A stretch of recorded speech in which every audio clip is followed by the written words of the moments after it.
بنگلہ دیش میں 5 اگست کو عوامی بغاوت کے نتیجے میں شیخ حسینہ واجد کی حکومت کے خاتمے کے بعد سے مختلف سیاسی جماعتوں، تنظیموں اور سول سوسائٹی کے نمائندوں نے ریاستی اصلاحات کا مطالبہ کیا ہے۔ ایسے میں سب سے پہلے وہ آئین میں ترمیم کا مشورہ دے رہے ہیں۔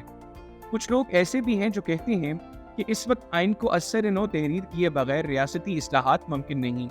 تجزیہ کار شیخ حسینہ واجد کے 15 سالہ دور حکومت کو ریاستی اصلاحات کی ایک مثال کے طور پر بیان کر رہے ہیں۔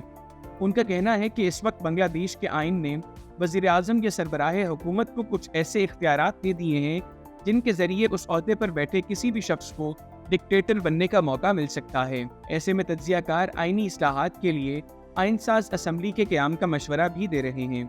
آئین کو اثر نو بنانے کے سب سے بڑے حامیوں میں سے ایک علی ریاض ہیں، جو ماہر سیاسیات اور امریکہ کی ایک یونیورسٹی میں پروفیسر ہیں۔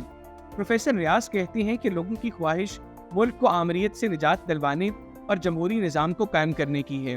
لوگوں کی اس خواہش کو عملی جامہ پہنانے کے لیے آئین کو دوبارہ لکھنا پڑے گا۔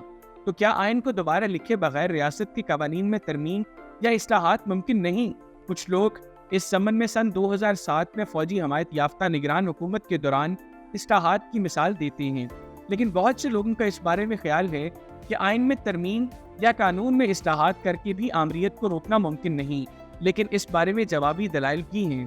بہت سے لوگوں کا کہنا ہے کہ 5 اگست کو عوامی بغاوت کے ذریعے حکومت کا تختہ الٹ دیا گیا، لیکن نیا ملک نہیں بن سکا، اس لیے وہ نہیں سمجھتے کہ آئین کو دوبارہ لکھنے کی ضرورت ہے۔ اب سوال یہ ہے کہ آئین پر نظر ثانی کی ضرورت کیوں ہے؟ اگرچہ بنگلہ دیش کا آئین 1972 میں بنایا گیا تھا، لیکن سیاسی جماعتوں اور حکمرانوں کی جانب سے اس میں مختلف اوقات میں ترامیم کی جاتی رہی ہیں۔ تجزیہ کاروں کا کہنا ہے کہ سن 2009 کے انتخابات میں اقتدار میں آنے کے بعد شیخ حسینہ نے گزشتہ 15.5 سال میں مختلف طریقوں سے آمریت کو اپنایا۔ سن 2011 میں اقتدار کو مستحکم کرنے کے لیے آئین کی 15ویں ترمیم کے ذریعے نگران حکومت کا نظام ختم کر دیا گیا۔ ماہر سیاسیات پروفیسر ریاض کہتے ہیں کہ بنگلہ دیش کے موجودہ آئین میں اقتدار کو اس طرح مرکزیت دینا ممکن بنایا کہ مستقبل میں کسی بھی شخص کے لیے جمہوری آمریت قائم کرنا ممکن ہو۔ عوامی لیگ کی حکومت کے گزشتہ 15 سالوں کا ذکر کرتے ہوئے ان کا کہنا تھا کہ شیخ حسینہ نے اپنے دور حکومت میں جس طاقت کا استعمال کیا وہ ایک لحاظ سے انہیں آئین نے دی تھی۔ انہوں نے مزید کہا کہ یہی وجہ ہے کہ اس طرح کی بغاوت کے بعد آئین کو دوبارہ لکھے بغیر صرف اصلاح کر کے اس مسئلے کو حل کرنا ممکن نہیں۔ تاہم قانونی ماہرین کا خیال ہے کہ موجودہ آئین ہی اس بحران کو حل کر سکتا ہے۔ کچھ آئینی ماہر کہتے ہیں کہ بنگلہ دیش کے آئین میں 153 آرٹیکلز ہیں۔ یہ جاننا ضروری ہے کہ موجودہ شکوں میں در حقیقت مشکلات کہاں ہیں۔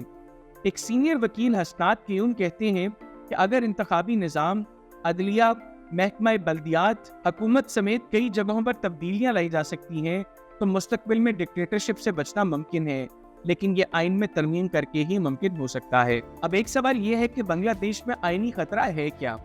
بنگلہ دیش کے موجودہ آئین کے آرٹیکل 7A میں کہا گیا ہے کہ اگر کوئی شخص طاقت کے استعمال سے یا کسی اور غیر آئینی طریقے سے اس آئین یا اس کے کسی آرٹیکل کو منسوخ یا معطل کرتا ہے یا ایسا کرنے کی منظوری دیتا ہے تو یہ عمل غداری ہوگا اور وہ شخص غداری کا مرتکب ہوگا۔ تجزیہ کاروں کا کہنا ہے کہ عوامی بغاوت کے بعد جو عبوری حکومت بنی وہ آئین میں کہیں نہیں، لہٰذا ایسی صورتحال میں ریاستی اصلاحات کے مطالبے سے آئین کو دوبارہ لکھنے کا موقع موجود ہے اور اس سے کوئی آئینی بحران پیدا نہیں ہوگا۔